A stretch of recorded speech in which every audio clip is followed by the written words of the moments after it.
For people, Israel has demanded Hamas return the bodies of 19 Israeli hostages that it's not handed over. The Palestinian group has returned 10 bodies, but Israel says one was not that of a hostage. Hamas says it remains committed to the Gaza agreement and handing over all of the remaining bodies, but it may take time as some are buried under the rubble. Jonathan Regev reports from Tel Aviv. Israel says loud and clear, 9 hostage bodies, which is what Hamas delivered so far, is far less than what Israel was expecting. Yes, perhaps Israel was not expecting 28, but certainly more than 9. Not only that, Israel says that enough intelligence has been given to Hamas in order to locate at least 10 of the 19 hostage bodies which have not been delivered yet.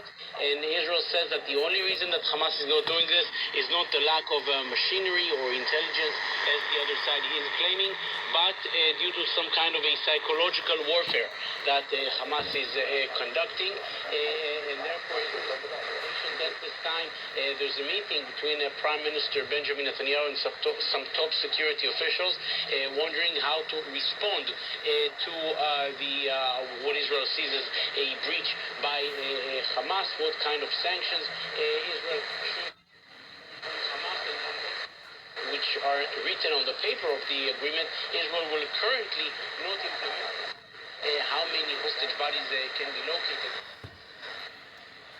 between the two sides is virtually impossible to create at this time. That was Jonathan Regev reporting. Israel is returning Palestinian bodies. Gaza's health ministry says the remains of more than 30 Palestinians were handed over on Thursday, bringing the total to 120 this week. The exchange is part of the ceasefire deal, under which Israel returns 15 Palestinian remains for every deceased Israeli hostage. Health officials in Gaza say some of the bodies show signs of abuse. Palestinian Prime Minister Mohammed Mustafa has announced a 5-year, $67 billion plan to help rebuild Gaza and support its long-term recovery. The program focuses on housing, infrastructure, and social services and is divided into 3 phases.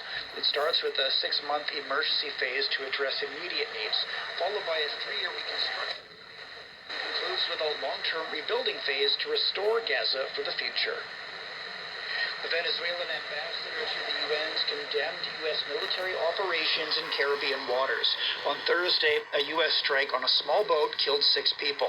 Ambassador Samuel Moncada called on the UN Security Council to investigate what he called massacres, noting that there have been 5 lethal attacks and 27 reported deaths since the strikes began in September. U.S. officials say the military is targeting suspected drug traffickers. Mexican President Claudia Sheinbaum